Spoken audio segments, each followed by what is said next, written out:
Good afternoon, brothers and sisters. My name is Pamela. If you have come back to my channel, I appreciate you, and I hope that the messages that I get from the Lord during my prayer time help you to understand the times and what is going to go on.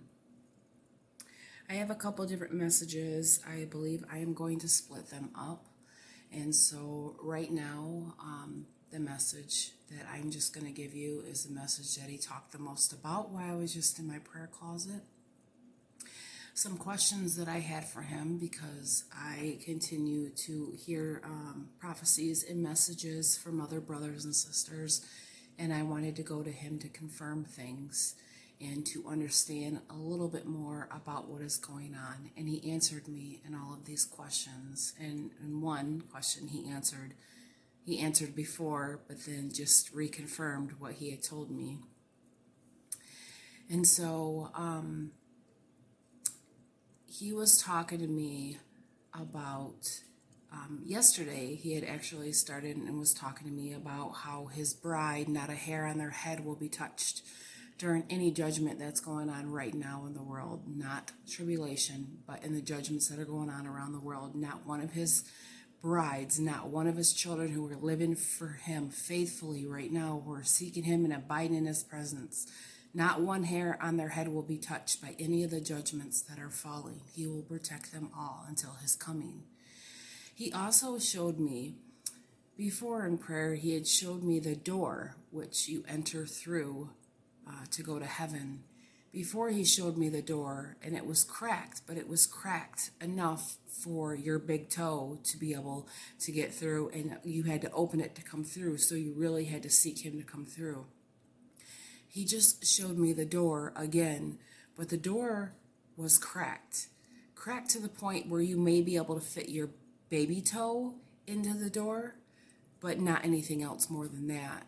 And that's maybe your baby toe. So it's just slightly cracked, which means he's telling me that his return is really, really soon.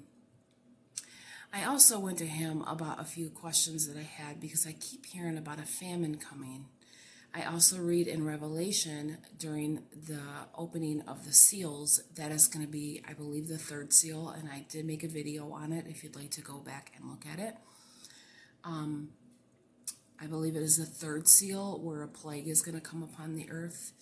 And he reassured me, as he did last time when I heard it, the destruction and the plagues and the famines that are coming upon the earth, the bride, his bride, will not be here for any of that. We will not also be here for concentration camps. I know that a lot of brothers and sisters have some concern about how much the bride will face before Christ's return. He reassured me that we will not see anything like that. We won't see, it'll still be in the days of Noah when he comes back for his bride. That is scriptural. Things will be normal. Things will be going on just as they are. We're not going to be going through the quarantine camps. He did confirm that those are a thing. And the Antichrist is going to be the one that is that will put the rule and put his foot down and throwing Christians and people who do not want to get his mark. They'll be thrown into the concentration camps. So please rest assured and know that you will not be facing any of those trials going on. He wants you to know that if you are abiding in him, you are his bride, and he is going to rescue you before any destruction hits, before anything comes our way that could possibly harm us. So please rest in that and know that Jesus is coming back soon, and he loves you more than anything in this world. He is looking forward to coming back for his bride. So please rest assured in that. Please go to the Lord and allow him to direct your path. If you've been away from him, please repent and turn back. He wishes that not one would perish and not one would be left. My conversations with him lately have been of sadness. He is sad because he knows He knows those of his who will stay and won't wake up until after the rapture, and those of his who will wake up before the rapture. So I just encourage you to please draw as close to God as you can. Hold on tight to him and don't let go. He will rescue us soon.